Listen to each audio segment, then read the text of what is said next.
Hey everybody, Lancel here. It's been a while since I've done movies.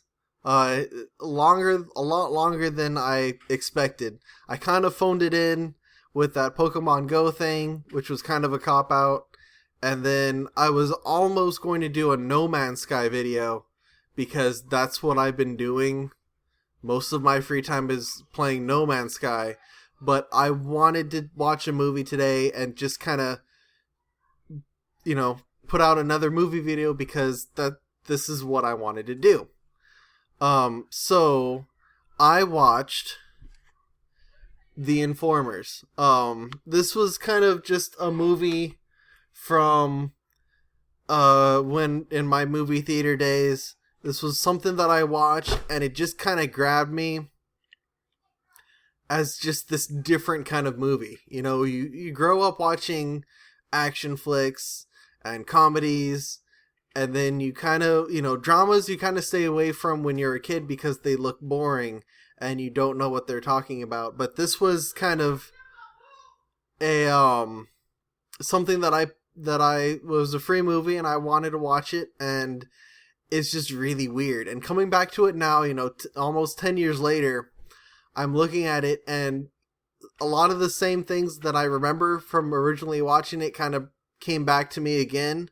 Like towards the beginning of the movie, the main character, one of his friends dies, and they go to a wake, and they basically just they're over it. They don't care, and that kind of sets the stage for this era of decadence in the 80s where everyone's into power and control and all these drugs and sex and obsession, and that goes throughout the entire movie. But just the scene at the beginning where all his friends, they're just talking about how horrible a person he is, and there's one guy out of the group that says that this is an awful thing, why aren't you guys mad, why aren't you guys sad, and they're blowing him off and they call him a douchebag and all this things, and he goes off, and that's the only character they never go back to in the entire movie. And they go through a lot of different storylines for a lot of different characters for varying reasons, but they never go back to that guy. And that kind of makes me think that after he was berated so much, he probably commits suicide, and that's why you never go back and see actually the one caring person in the entirety of Los Angeles in 1983.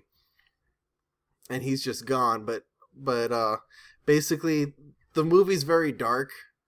It's very into the basis of the awful things that people did in the 80s for control, for power, to get that feeling that there was something to their lives and they wanted something, but really they didn't really have anything, I guess, was the whole point of the movie. Based off of a novel, and the author of that novel also wrote American Psycho, or at least the novel that was based on American Psycho. And honestly, I'd rather see that movie, and I kind of want to see that movie again. Because that kind of spins a little bit more movie-friendly version. This was probably a better book than it was a movie. So, that'll be it for me. You guys have a great day. Let me know what you think about this video. Let me know if you want to hear me rant about No Man's Sky for about 8 minutes, because I can surely do that, just like I did last week with Go.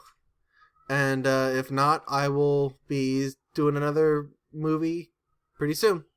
See ya.